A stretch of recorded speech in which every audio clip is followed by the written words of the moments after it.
Welcome to Drinking and Driving. It's a new little series that I'm gonna try to do and test it out and see how you guys like it. It's gonna be more of like a podcast, whatever. We're just gonna bullshit on this thing, you know, like we're just gonna talk as we always do. But right now the first episode is gonna be with Linwood, aka Boss Hogg. He is from Virginia. I've known him for a little bit now. He's a character, if you could say the least. You know, he's always at BMX jams, he's always doing the most, all that stuff, and he has oh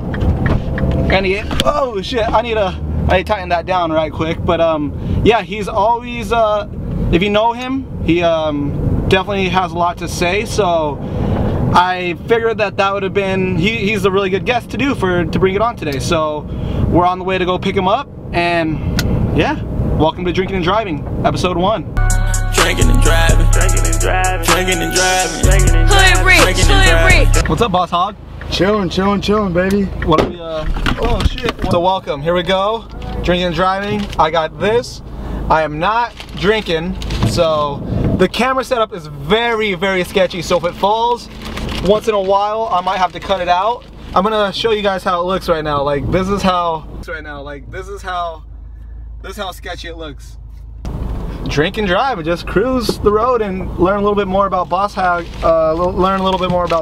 So explain to the people who you are.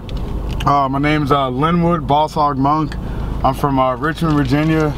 I've been out in Long Beach, California now for about 9 months. It's tough out here, man. Like, I feel like if you don't work hard and grind, man, you can go right back to where you come from. It's a chew you up and spit you out type of city. What made you want to move out here? I don't know, just the perfect weather, and just like, it seemed like the riding scene here was like perfect. It clicked, everyone was like a family. It wasn't so like, it was like perfect. I wanted to be out here. It's beautiful weather, beautiful women. Can't fucking complain about it. Yeah, I met you in Arizona because we used to talk online on like Facebook, I believe, yeah. Right? Before I even met you, and then I met you in Arizona in Glendale at the skate park, and that's when you jumped over the fence, and you just seemed like, I don't know, like everybody was attracted to you at that skate park, like how crazy you were. It seems like when you get around a lot of people, you seem like that like drives you to do like the best shit. Am I wrong or right? Yeah, it's like weird. Like most riders can just stunt all day, but I feel like my type of riding, I'm big and burly, and I like to feed off of all my other homies' energy, and also like put my energy out. So they're like, damn, Boss out there doing it. Damn, let's keep pushing it, because that was the Zuka Cancer Jam. Yep, shout out Zuka, man. Hell yeah. That's my brother, man. It's Zuka, still fighting cancer, man. Big shout out to him. I love that dude. Kicking ass. So what are you doing for work now, and like what's new? Like what's up? Now I'm actually working in Glendale, Arizona. Glendale. Hey, that's the so same crazy. thing though. I do it all the time. It's crazy how there's like a Glendale in like every city and like a Lakewood in every town. Like everywhere. Even in San Diego, there was a Chase Hawk was in Lakeside. And I feel like it's either a Lakeside or Lakewood, or it's just weird how similar cities sound to other different places. But I'm actually working in Glendale, California, which is on the other side of Burbank and Hollywood, and I'm chefing it at a soul food restaurant. You should come check us out. What made you like become a chef or like all that stuff? I don't know, just going through, like when I was in Phoenix in school, I worked at different restaurants. It was just like a side job. Is easy to get in the kitchen, but being out here, if you don't speak English and Spanish, it's kind of difficult to work in like the kitchens out here, because like majority of the kitchens are all Spanish workers. So if you don't know Spanish, man, I tell you now, pick up 2 languages, not just one. Like really, it'll pay off.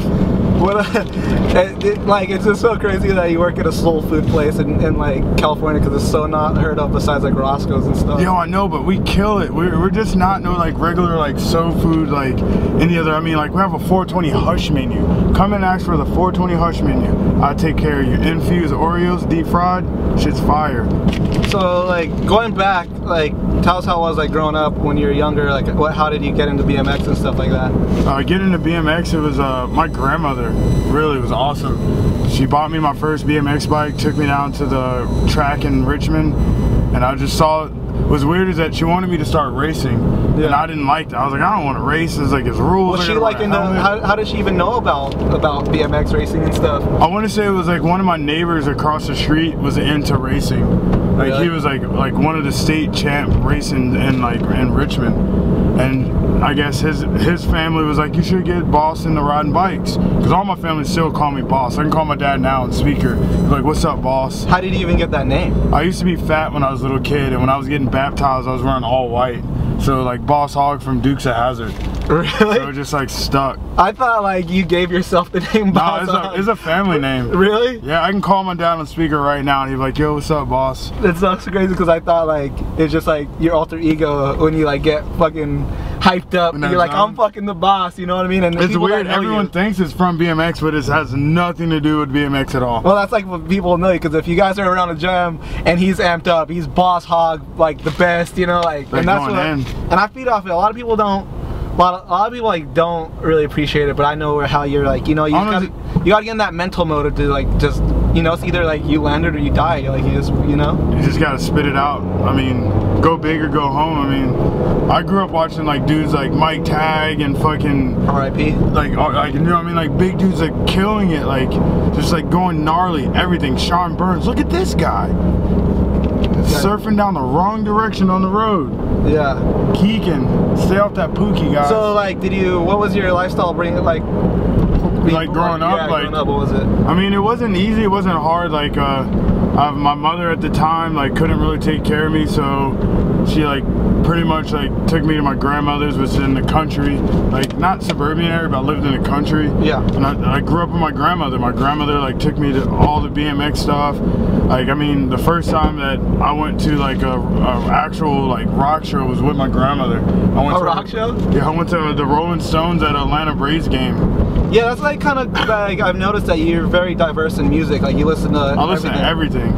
And is that just like where you're just from growing up in Virginia? Like growing up, like my best friend that pretty much like I kind of grew up watching, named John Redden too. Yeah. Like he was all into like the metal scene, the punk rock scene, and then like my family side was like hip hop, like blues. So it was like just always open to all different types of music. Yeah. And depending on the mood I'm in, like you never know what I have in my headphones. Not all the time I'm not listening to trap music, but yeah, I'm kind of the same way, dude. Like, I like to listen to everything, even country, and people like trip out on me like, what the hell, why do you listen to this? It's like literally, I grew up in Albuquerque where everything is like listened to. It's like, even like the essays, the Black Fools, everybody listen to everything. Like, it's not like one genre of music. It's like, how can you even listen to one genre of music? It's like so boring. It's like riding one ledge all day or something, you know what I mean? Or something. It's like bringing sand to the beach. Yeah, it's just like, dude, like, I understand that people do their own thing, but I don't know, like, it's crazy. That's all I gotta say is like how people. What are you listening to right now? Right now, I've been listening to a lot. Oh, I want to say somebody from OSS made the beat for this dude, Choppa. Oh, Choppa? Yo, that song goes in. That's been lately. Oh yeah, I turned you on to that. You turned me on to that. That is some fire right now. There's a lot of like underground music that a lot of people don't really get to like check out. Yeah, I believe like Charlie Crumlish does a lot of stuff with him, or like I know like they're friends or something. I don't know what he does with them, but I know that they're hanging out in Austin or some shit like that. That's pretty dope. Yeah. So what's up with the? Because I know like when we talk about you, like when I was like I didn't really know you and stuff. Like there's people that either love you or they hate you. Like why? Is it just your personality? I think it's in my personality, the way I act. Like I'm not gonna lie, like where I'm from, it's how I am. Like it's either you like me, you don't like me. Like I'm gonna say how I am. Like I don't beat around the bush. Like I'm straightforward. I don't give a fuck. It's who I am. I'm not gonna be fake for someone else. Like this is what you get. And I think some people don't like how real I am. Like you know what I mean? Like, yeah. Like I'm not gonna lie and act different around people. This is who the fuck I am, and I'm not gonna change. That's who makes me. Like I'm not gonna be like someone else just because I don't want to do this or do that. I'm gonna be me because that's who the fuck I am. If like I wouldn't be like I wouldn't be Boss if I act like someone else.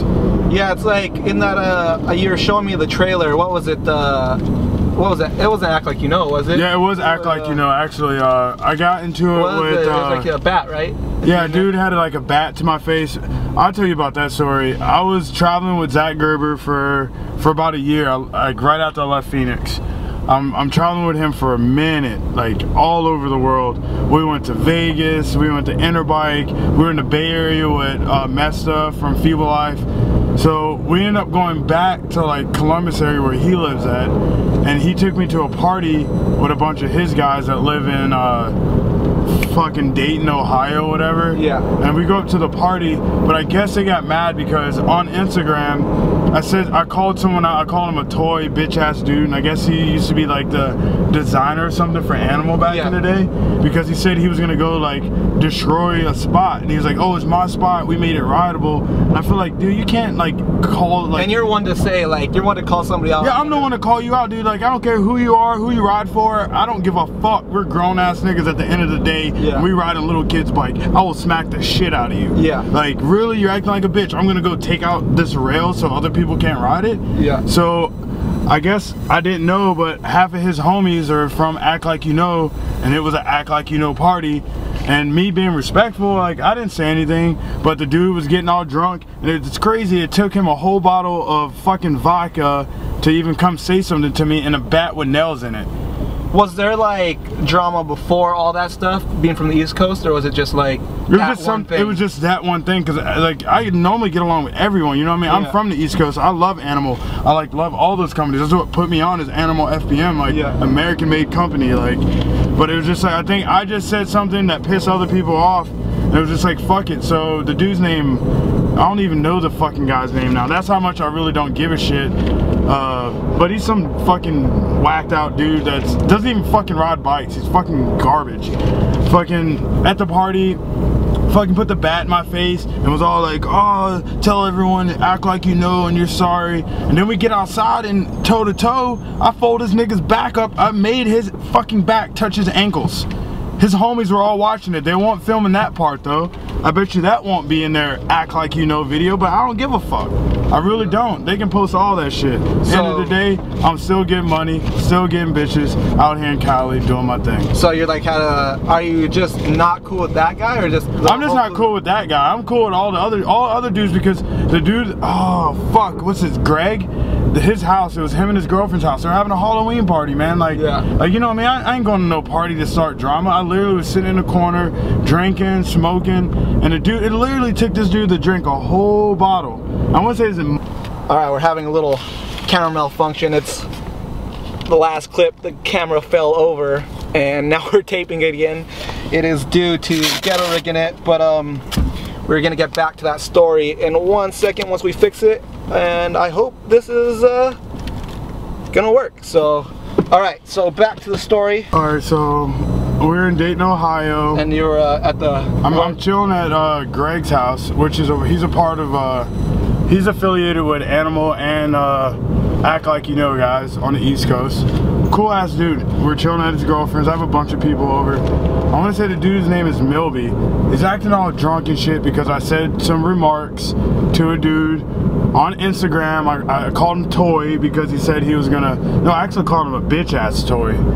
Exact words. Because he said he was gonna go destroy a spot that the whole DG team just went and fucking destroyed. Who's DG? Daily Grind dudes. Oh, okay, okay. Yeah, Like, we went to Pittsburgh, and it's like almost like a L rail with like a cellar door. Yeah. So like everyone was killing it. I mean, like the whole team is killing it. So I guess they were mad because they went there and like did like some street, like they cut the ball off so that you can actually grind it and actually ride the spot. So they got mad because we posted stuff on Instagram. They're like, why are you guys going there? This is our spot, this is that. And it's like, yo, we drove around Pittsburgh looking for this spot. Yeah. Like, you know what I mean? So I show up to the party and Territory wars. Yeah. So I show up to the party and I'm guessing, what's his name, Moby is all like dick hard, like he's that one dude that really doesn't ride, but he's the one that get drunk and beat people up, or he's the tough guy of the group, I guess, whatever you want to call that. Said like it literally took him a whole bottle of vodka to come say to me, and a baseball bat with nails in it. and he's literally in my face like, act like you know, act like you know. I'm like, and that was the part in the trailer. The trailer. And you can look in the video, dude. I'm like this. I'm just like looking straight forward. I'm like, as soon as you swing that fool, I'm knocking you the fuck out.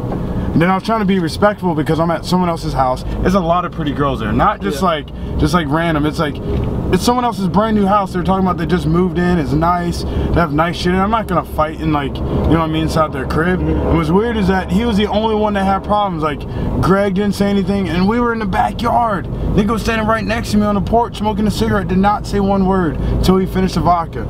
So we get to the end. Did you feel like a bad vibe when you got there? At first I was like bad vibe, and I was like, you know what, these dudes are cool. I mean, they ride bikes. It's just like, it's like all these dudes are like, you know what I mean? Like I might not know them as well, but I know of them. Like, and I respect them because they're still like gritty East Coast, fucking like 60-40, fucking grinding everything, metal pegs. Like these, I have hella respect for Greg and like all the other dudes. This Melby dude, fuck that nigga. He can kiss my ass. Like facts. Pussy. Facts. So he just got the baseball bat? He got a baseball bat and he was like, not hitting me, but he was just like act like he was gonna hit me. And then like, I was like, fuck it. I was like, I told Greg, I told everyone at the party, I'm like, you know, I'm gonna go sit by the car. Yeah. Zach Gerber's car. Because you're just over the party. I'm like over like the drama shit. Like, you know what I mean? I came here for a good time. So we get to the car and he comes outside. They didn't record this part, which is kind of fucking funny. I literally, it's a chain link fence. Yeah. I snapped so bad, dude, that I made his back touch his ankles on the fence. That I flipped him over a fence and this nigga ran from me. That's so crazy. So we get to the part where me and Zach are leaving. He goes to the other side, like he's being a tough guy talking shit. Other than coming to my side where my window's down, the door's unlocked. Like I'm at this point like, fuck it, let's fight, dude. I'm over it. I'm gonna whoop your ass. So you already dropped him? Like I already dropped him and like we're leaving, so he's still talking shit. So he goes on Gerber's side and he's talking all like, and I'm like, if you're a real tough guy, you would've came on my side. You would like, you know what I mean? It's a lot of niggas do this and they don't do this. I don't talk, nigga. I knock niggas out. I'm not a talker. Yeah. Like I don't. Like I don't talk. Yeah, I've actually like, I've noticed like going out and stuff, you're not one to like, I don't if there's beef and shit, you don't really pick it out and stuff, like, but you're down to throw hands. I'm definitely down to throw hands, fool. I will throw hands all day long. Yeah. Cause that's all I did in the East Coast. I didn't win them all. I took some L's and some W's. Yeah. But I ain't no bitch, so there ain't no bitch in this. Yeah, everyone loses. I mean, unless you're like, I guess. Some people, I guess I lose sometimes, but but again, like, it's like I'd rather go out fighting than be a bitch, you know? Yeah, you know what I mean? But at that time, I didn't want to fight because it's like, it's cute girls and cute Halloween outfits, you know what I mean? Like, he's ruining the whole Halloween party for everyone. So I was like, fuck it, we dipped, and like, even Zach was telling me, he's like, dude, it's stupid, don't even worry about it. Like, so Zach already kind of know about the whole drama stuff? Yeah, he was trying to calm me down because we were leaving Dayton, Ohio, going back to Columbus. Because at this time, I was staying with Zach and his ex-girlfriend at the time. Okay. Like, I was living in their basement, like, you know what I mean? Because she had her own private, like, catering company. I was like, and like helping them do that. He was doing the deliveries, and then like, it got to a point where my best friend was getting married, so I just like packed my stuff and moved back to Virginia. And that's where I stayed in Virginia for about, I want to say like 8 months, working in the kitchen again at a seafood restaurant in Richmond. Okay. Saved up a little dough, and then I moved out to Cali. So it was like, I love the East, but... So that was before, was that before or after the Arizona when I met you? Like, that was after Arizona. Because all that is after I left Arizona. Then you went up to Virginia, and then we still kind of like Facebooked each other, like, and all that stuff, and talked, and then you moved down here, right? Yeah. And then... Or San Diego, then Long Beach. Okay, and then that drama happened. No, that drama happened, alright, let's say, alright, the 5 years I was in Phoenix, I left Phoenix with Zach Gerber because Zach Gerber moved to Phoenix. Remember he was there for a little bit? Yeah, I remember He fucking hated it. It was hot, the spots. He was just like, I'm over it.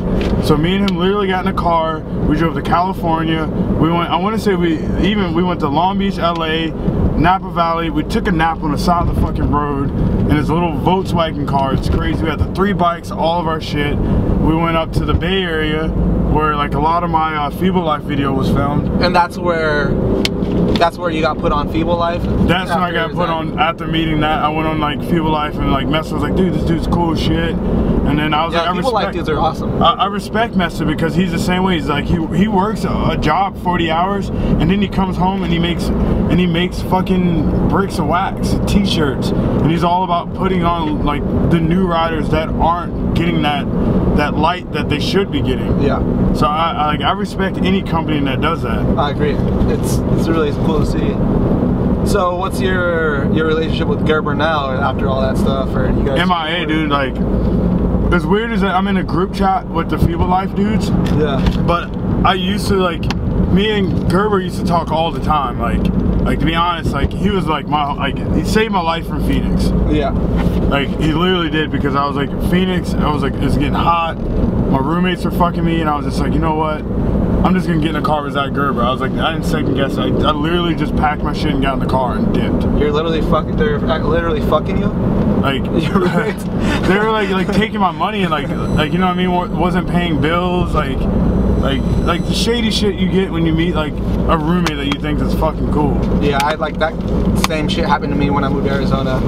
The shittiest. I like lived in Arizona for like 6 months. I was like a terrible alcoholic. You're over it. You're dude, like, I was just like the most terrible alcoholic, and like the roommate situation was just so whack, and just I was over it. Went back to Albuquerque for a little bit, and then became more of an alcoholic. But that was way before. I think that was way before I even met you for the Zuka Jam. I know, but I remember we had it was like a come up jam at the 107th Street Park, and I filmed it with my camera. And then there was a fight there. Was it after right there? Yeah, it was a fight after. I got it. It's on my YouTube. It was a Juggalos fight. Yeah.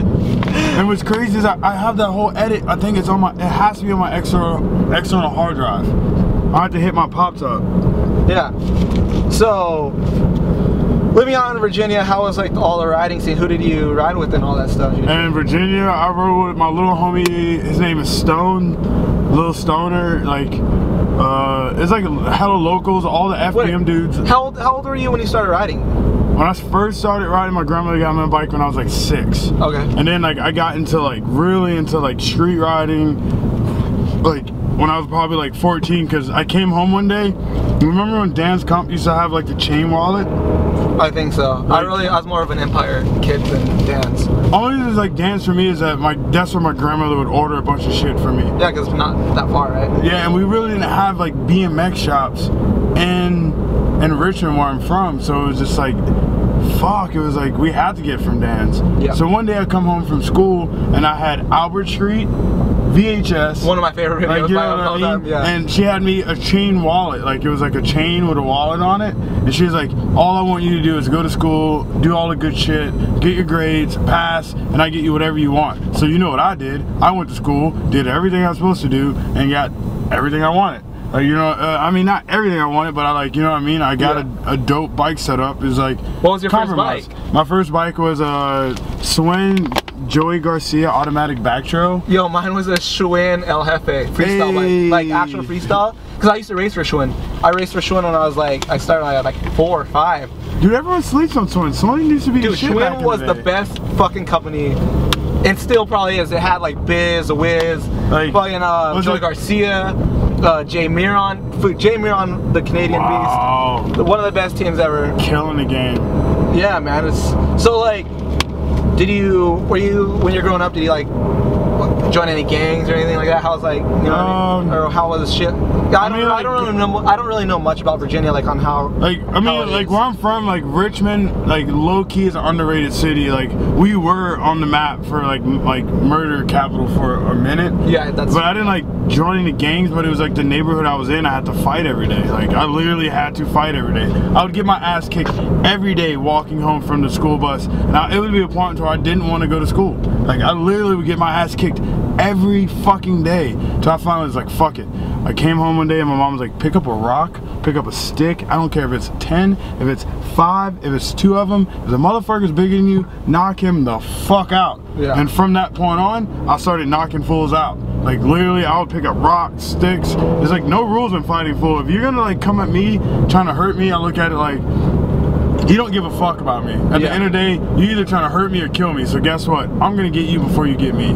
Yeah, it's crazy because Josh Delcore like tells me, he's like, every time he fights, he literally thinks that he's gonna die, so he goes for the kill, you know? Yeah, you have to, dude. You never know, dude. Someone can literally punch you. You can slip and fall and hit your head on the end of like a curve or something. That can be done for you. You can be done.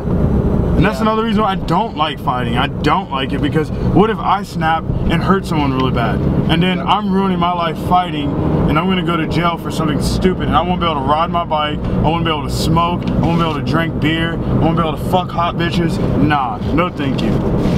That's what lately I've just been working. Like working, riding on the, like when I'm not working and just chilling, dude. It's like, we're too young for this. Alright, so you gotta keep watching that because I promise you guys that we're not cutting anything out. It's just literally the camera just drops off. Like you guys saw, it's just taped out, so there's no, the only way it's cutting is because it's dropping and it's very, very sketchy, and this is unprepared. This is one thing that I just thought of that I wanted to do with Boss Hogg. I should explain that way before, but yes, so we're just talking about his birthday. How old are you again? I just turned 33 last Thursday. What's your future plans with riding and all this stuff?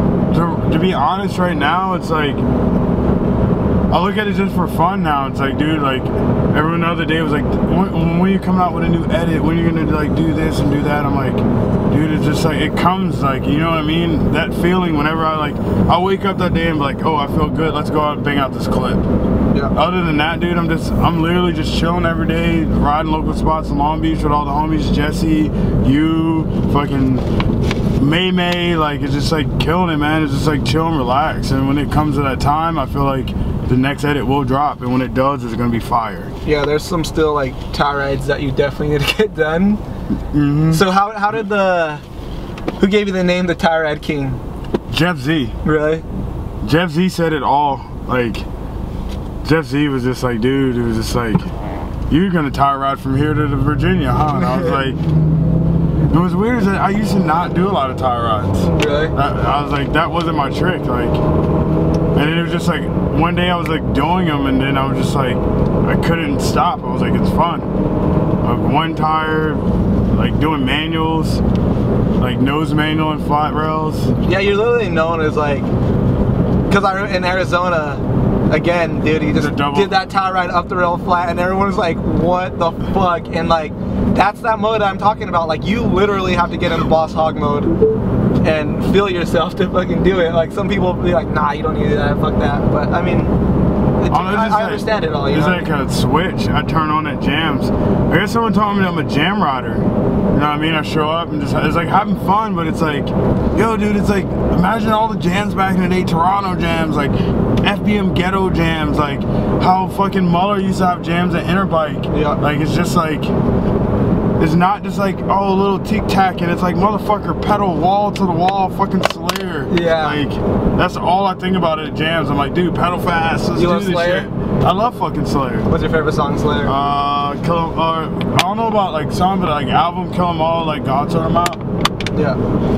So, does your, it's crazy because like, your grandma literally seems like she was a BMX rider herself, like how much she was hella cool, dude. Like, you know what I mean? How much she supported it. She supported it. Like, she used to take me all the way to like Potomac Mills, to like the Van Skate Park in Northern Virginia. Like, cause like where I'm from in like Virginia, like we didn't get a skate park until like probably like 3 years ago. Really? Like, really? Like, we did not get a skate park. Like, I followed Rob Tibbs around. It was a lot of street riding. It was crazy. He's from out there? Yeah, Rob Tibbs. Damn. Who's all from out there? I know Eric and Eric. Alright, we got Eric. Hey, look at we got some locals right there. What up? Yo, those are the little G's. They're driving a fucking 16-passenger van. Yeah, they in the shit. Maybe they have an actual legit camera holder since there's no budget on this. This is ghetto life. It's cool, but we're out here though. I wish you guys could see the view that we're looking at right now, but it's beautiful. Yeah, so Rob Tibbs, Eric Holiday. Eric Holiday, you got Kenny Horton, Neil Heiss, Latney. Like, I don't know, the scene's big there. Like, Worms was living in Richmond for a little bit. Dude, Worms is literally one of my favorite riders ever. Dude, and a lot of people sleep don't know, like, he plays the guitar, like, yeah, like lead singer, and then he'll go shred the sickest spot. Very, very cool dude. I met him on that FBM road trip, and like, I literally, that trip was fucking like the coolest dude you ever meet. Like. Yeah, he was awesome. He had like a lot of people fucking hated me on that trip, which I understand why, because I was like this fucking 17-year-old drunk alcoholic, which is like pretty crazy for like FBM. Like even FBM saying like, yo, you're crazy, you need to chill the fuck out. Like I think like Kelly Baker, I don't know, dude, I blacked out, but I even think Kelly Baker like tried to kill me and like Crandall how to stop it, but I didn't know. Dude, I was blacked out for like literally 10-15 hours, dude. I don't even remember it. All I remember is like everyone just like looking at me in the morning like, yo, you fucked up or something, you know, like that vibe you get. It's like, I'm like, well, whatever. Then like a week later, I was like, I got a call from Crandall like, yo, you're not, we can hook you up with stuff, but you're not really down for us anymore. But I'm like, that's so crazy. I'm like, oh, it's all good. I know I fucked up a lot of shit and it's alright, so it's, you just learn. For those guys, it's like their name is Fire, Beer, and Mayhem. Like, it could have been some other shit. I don't even know. Like I was on another level at that time. Yeah, there's a lot of. We're in Huntington Beach right now. That's what's cool about this thing, that we're just gonna be driving around and like we need to have a camera outside so everybody can see too. what we're like what we're looking at. Multiple cameras, maybe if instead of an iPhone. Yeah. Get the view like that. So is your grandma still alive or? No, my grandma passed away when I was 15, and when she passed away, like my best friend that like was like I was telling you about that listened to Slayer, was a metalhead. Like he was in the army in Texas. So when my grandmother passed away, I signed myself out of school and moved to Texas. Really? So from 15 until 18, I was in Texas. What part? Central Texas, right outside of Austin. How come you moved? Or like who did you know? It was just like my best friend. Like that was like growing up. Like he was the one that put me on like grinding. Like for the longest time, I thought I grinded on the left side. Really? Like I'm literally it took me a year to realize that I did not grind on the left side. That is like so it's crazy. the craziest thing ever. And he was at the time like 18. He was in Texas. He was like, you know what, come move down here, the scene's awesome. And I did. It was like, to be honest, it's probably the best thing that ever happened to me, because I didn't say bye to my dad, my mom, any of my family. I literally packed my shit up, signed myself out of school, and got on a Greyhound bus to Texas. Did you graduate? Yeah, I signed myself back when I got to Texas. I signed myself back into school. I graduated. I even went to college at Abilene Christian College. Wait, a Christian college? Yeah, I went to. It was crazy. It's bizarre. I feel like Christian colleges are way crazier than regular college. No, like, dude, I can imagine how weird it just. I see my first threesome like orgy like at a Christian college, and it was the craziest thing. And it wasn't like it was like planned. I like walked into like this girl's like, hey, come over and study. Me and my other friends of class are studying. I literally walk in to like 3 girls butt naked making out, and I'm just like all right. Yo, that's such a crazy thing, like how religious people are literally the most fucked people. Like, not fucked because we all love that kind of shit, but like in a religious school, like people usually put their kids they go in school. Wild. Like Catholic schools, like all those girls are like, well, like wild. even like pastors and shit, how they end up like molesting little kids and shit. It's like, dude, the weirdest fucking shit, dude. Like, comes back to religion. Yeah, it's all, and then like even people try to protect them, like, oh no, pastor, you know, it's just something that he didn't mean to do it. God, it's just like so. I don't know how people can be so brainwashed. It's like, I don't know. I guess that religious thing is like another talk. But yeah, it's crazy. Best tacos right there. Oh yeah, we're in Huntington Beach right now, passing Sancho's. What gang. What's your favorite food to eat out in Huntington? Oh, definitely fucking Sancho's. Sancho's tacos. Like, what do you order? I definitely get either a California burrito or I get the tacos. The fire tacos. Dude, I'm tripping out so much because this like shit is so ghetto rigged that it's insane. Like, you're there. You're just. Oh god, now my thing's on. But so what's up with your dad? How's he doing? I know we talked about. He's been fighting cancer now for the last 5 years, which is crazy. He found out he had a brain tumor when I was living in Arizona. Yeah. And that's what it was really hard, because he didn't tell me until like 3 years into him having it. And it was when I went back home to visit for like Christmas, and I surprised him. And like his surprise to me was like, hey, I've been fighting cancer for 3 years. And I'm like, you didn't know? I didn't know. He didn't want to tell me because I'm the type that's like, fuck all this, I need to go back and take care of him. Yeah. But his whole thing, it was like, what can you personally do to help me? Yeah. What can you do to help me right now? Like, yeah, because it seems like your dad, because like just like when he posted like little videos of him and stuff and all that, he just seems like very supportive about stuff, and like yeah, he really is. He's like, he's like a miniature me. It's crazy. He's like short and stocky, but I'm like tall, and I feel like I got it from my grandfather. But it's like he's a hard ass worker. Like now he's been like he literally works every day. I can call him right now, and I bet you he's working. Really? Like he has cancer? Yeah, he's a general contractor. What kind of cancer does he have? Yeah, stage 3? He had a brain tumor, and that was removed, and it came back. So it's like something that just won't go. It's like, and then the chemo's killing him, and I've been trying to send him like all types of like. And like I know that you're talking to me about like I want to go back, but he's like nah, like he won't. He told me like he literally. Well, when I just went back in February. Remember when I went back and I was out for like 2 months. Like I went back and he was like, you know what? He was like, why are you still here? He was like, what are you talking about, Dad? He's like, don't you have business to handle in California? I'm like, yeah, I mean I have a job and like everything's going good, but I'm like, your family comes first. Like fuck everything else. Fuck bikes. Fuck girls. Fuck partying. Like family is everything at the end of the day. Without family, we wouldn't be who we are. Yeah. So I'm just like, he's like, you know what? It's like nothing you can do. You can't help me here. He's like, go back out there and make me fucking proud. Cause I like gave him the last, like I made it in this year. I even know I made it in the Last Ride magazine for doing that tire ride in Long Beach. Yeah. I literally printed it out and gave him a copy of the last copy of Ride that Jeff Z gave me. You should have, like man, I've never seen my dad so proud in my whole entire life, ever. And it's like a lot of people are like, like my dad was like proud because he knew my whole life all I cared was about bikes. And now that he's starting to see it, he's like, oh, it is a lifestyle. It's just not you riding around town on some little kid's bike. It's like you're actually doing something with them. Yeah, I'm like, I'm actually doing something with it. You know what I mean? Like, yeah, I'm 33 now, but I'm doing what I love. I don't care that I'm making lots of money, or I don't make any money riding bikes. I don't. Like, to be honest, like I'm really not like sponsored. I get hooked up. Yeah, flow. But at the end of the day, I don't care. I don't know why either. I think like people are like, you're such like a strong personality, like people don't know if they should hook you up, and like because I don't know, because like either like they hate or love you type shit. It really is. It's like, oh, Linwood's like, is he like, he's always posting like weed shit or like booty pictures, or like he's just the type that just says whatever the fuck he wants. And I'm like, that's me. I'm not gonna be like, I'm like, all right, I'm like this. You remember Puck from MTV back in the day? I'm like a black fucking Puck. Like, you either love or hate me. It's a love or hate relationship, and it's like. And it's so weird how some people can get that ledge. It's so weird how people can get away with that, like being a strong personality and like being hooked up by it, and like everyone's like, yeah, and then like somebody else like. It's just politics, I guess, the industry. It really is, but at the end of the day, I really don't give a shit, because I'm just gonna support the people that support me.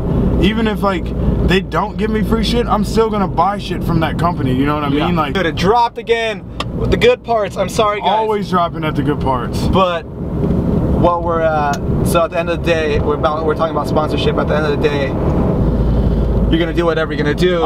I'm like someone else is like, oh, you do this and maybe. I'm like, no, dude, like I don't do it for a sponsor. I don't do it for a hookup. Like, you know what I mean? I do it because I want to do it. Because kids should never do that. Like, kids always send me Instagram like, yo Nate, give me sob stories. Like, yo, I'm broke. I don't have this. I don't have that. It's like, go on, make it happen. It's like, dude, I literally came from nothing. Like, yeah, my mom was supportive, but we weren't rich at all. Like, I literally won races that I fucking had the money that were like, in Albuquerque, it's like $1.50, $2 to race, and I earned that money by myself by like pulling weeds and doing shit, you know. Like, I will help kids by any means necessary if they're in the area and I know them and I know that they're trying to get it, and like, but I just can't, don't hit me up begging me for shit. Like, I get it all the time and I feel bad, and it's like, because some dudes like hit me up and you're like, yo, can you give me an S&M frame? And I'm like, what kind of question is that, dude? Like, you know what I mean? Do you even like, yeah, I'm getting hooked up myself. I'm getting flow, like, you know what I mean? People think flow is like free shit. It's not. Yeah, it's like I had to work my ass off for my bike I have now. A lot of people don't know how I got my bike now. Like, my bike before I moved here got stolen. I started working for S&M while I didn't have a bike the whole time, an inner bike. While everyone was doing like I think Come Up had a jam, the rail jam. The rail jam. Someone else had another jam. Like, I wasn't at those jams. I was at inner bike working. running around getting food for people, getting coffee, getting drinks, making sure that we had power running, making sure that all the product that was up to list, like people knew that S&M booth was cracking. Like, you know what I mean? And at the end of it, I looked at Muller and I was like, you know what, man? I don't expect anything for free, but you see how hard I worked? What can I do to have this bike? He's like, you know what, Linwood? Take this bike. Yeah. He literally was like, take this bike. And I was like, really? He was like, and like, to me, I'm just kind of like shaking my head. Are you like kidding me right now? And it makes you appreciate it way more. Like, it made me appreciate it way more because it was, my bike was given to me from Chris Muller himself. Yep. Like, you know what I mean? It wasn't just like, yo, you want to like feel bad? Let's hook Linwood up. It's like, no, like I worked my ass off in the warehouse in Vegas. I partied too, but it's like I worked my ass off. Yeah, you still had to do adult things. Like, you know what I mean? And at the end of the day, he told me this. He's like, just don't take the stickers off and fucking ride that motherfucker until the wheels fall off. Yep. And I've been doing that since I got in this bike. I've been fucking shredding the shit out of it. Yeah, and it's still holding up. Yes. And like, kids always tell me, kids always ask me like, yo, they always send me videos. It's like, dude, like, I love them, but it's like, I don't know what to say to them, you know? It's just like, dude, you guys are killing it. You're fucking amazing. Everybody is good this day. It's like, I guess moving to California is like the first move. Like, I don't know. What stinks about that's another thing I want to tap into. Everyone thinks like moving to California that we're rich out here balling. No, motherfuckers. No. We bust our ass. All my friends that ride that you see we chilling with out here, motherfuckers work. They're either at Pizza are working, they're out delivering shit, fucking Postmate, fucking look at Mike Salt. Like, motherfuckers out here are grinding, dude. It's not like nothing's handed to us. Like, I literally travel to LA every day to work in a hot ass kitchen. You know why? Because I want to live out here. Yeah. Nothing is handed to me. Like, you can't come out here and expect shit's just gonna, you have to come out here and grind. You either want it or you don't want it. Yeah. And that's the thing, like, you can tell, like, people either make it or don't make it. The ones that don't make it, those are the lazy motherfuckers that expect, oh, I can go live here or live on a couch and no, that shit doesn't work, motherfucker. Niggas don't like that shit because it's already expensive to live here. You know what I mean? They don't like it. And I'm not gonna lie, it hadn't just snapped me in, because when I first moved here, I was just like, party, girls, yeah, it's party. so hard. It was like, oh my god, it's like, it's so hard, dude. It's like really so hard. So it's like the first week I was just like blacked out, either high or drunk at Good Bar, like meat doctor and everything, like just plowing. And I was just like, this is not fucking me. Like, back up, time out. I got a job. I was working at Gallagher's. I was working at Revolt Bike Shop. You know what I mean? Like, I think when you went home, like after you were here for a little bit, then you went home and you saw your dad, like that kind of like it made you become more like more responsible and all. Yeah, that look, stuff. I'm about to move into a dope ass house right here on Ocean and Cherry. Yep. Like, I'm literally 500 feet away from the ocean. Yep. And like before, I'm living in the slums. You know what I mean? Like, anything can, like, you work your ass off, anything's possible, dude. Like, anything. You know what I mean? Like, I never thought I'd be in California. Yeah, we're like on the beach right now in Huntington, driving. Like, hunting in the beach right now. Looking at girls everywhere. Really cute girls right now. Hey, girl. Hey. But I mean, I think that. I mean, do you want to say anything else? I mean, I think that's the wrap for like this little. We pretty much wrapped it up. I mean, what else would you like to know? This is like a little. This is like a little premiere preview type pilot. So it's just the beginning though. Just because I'm 33, niggas, don't think I'm slipping. I'm coming back with another edit. There you go. All right, so we're here in Huntington. I'm gonna take Boss Hogg back to Long Beach or to Actually, we might get another beer. So who knows? But make sure to like, comment, subscribe, leave a comment for sure, and let us know what you guys think about this new little series. I'm sorry about all the drops. I am gonna get a better handle and rig and all this stuff tomorrow and do another one, and it won't be cutting out so much and all that stuff. So I can't thank you guys enough. I can't thank Boss Hogg. Where can people catch you at? Yo, BOSSHOGG22 on Instagram? On IG, baby. Do you sell it from Adam22? But no, but actually 22 is my birthday. Oh, well there you go. And my favorite number. Okay. So yeah. And if you guys want to follow me on Instagram, it's at I love NateRichter. And please let me know what you guys think. And that's Drinking and Driving with Boss Hogg, aka Linwood Monk, right? Hey, Linwood Monk. Linwood Monk. I know him as Boss Hogg. And me, myself, NateRichter. So, goodbye guys. Longest outro ever.